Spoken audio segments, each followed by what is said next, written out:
Donc on est à la SCA La Petite Fontenelle.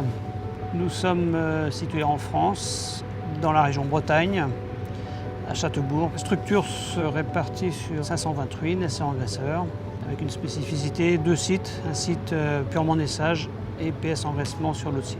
Ensuite sur l'aspect humain, donc moi et mon épouse, et avec 5 salariés. Donc c'est une insémination classique, IA conventionnelle. C'est une conduite en 10 bornes, sevrage 21 jours. On utilise le back-to-back depuis janvier 2017. Avant le back-to-back, nous utilisions du blister classique. Dans la façon de travailler, ça n'a rien changé. On pratique toujours la même chose sur l'exploitation, sauf qu'on a eu des résultats assez intéressants. On a atteint les 16 nés totaux par truie, une fertilité autour des 93% de réussite en première IA pour 12-7 sevrés par truie. Le plus gros changement qu'on a vu, nous, c'est la prolificité. Donc on a gagné un porcelet par truie et par portée. On est dans une dynamique positive par rapport à la prolificité, quoi. Chaque cycle, on améliore encore les performances des truies.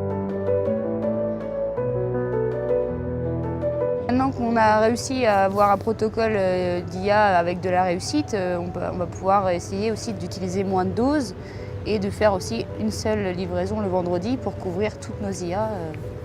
Le cycle. Au lieu de faire 2 livraisons, 70 doses sur le premier arrivage et 60 sur le deuxième, à la limite, les 130 doses peuvent être livrées en une seule fois. Ce serait le vendredi, puisque comme on commence à inséminer lundi matin tôt, il faut que les doses soient arrivées. L'intérêt du back-to-back, c'est quand même d'avoir une conservation plus longue par le biais de l'évolution du sachet. Il y a une double paroi à l'intérieur qui joue un effet protecteur antibactérien en fait, pour protéger la semence. C'est une technique qui nous permet d'avoir une conservation de semences prolongée par rapport à ce qu'on avait en classique. Je conseillerais à d'autres éleveurs d'utiliser le back-to-back, à mesure où en termes forcément de coûts, puisque c'est le nerf de la guerre malgré tout, il y a un gain économique. Toute l'innovation qu'on nous propose et qui apporte du bien pour nous, bah oui, de toute façon, pour nous, c'est gagnant, quoi.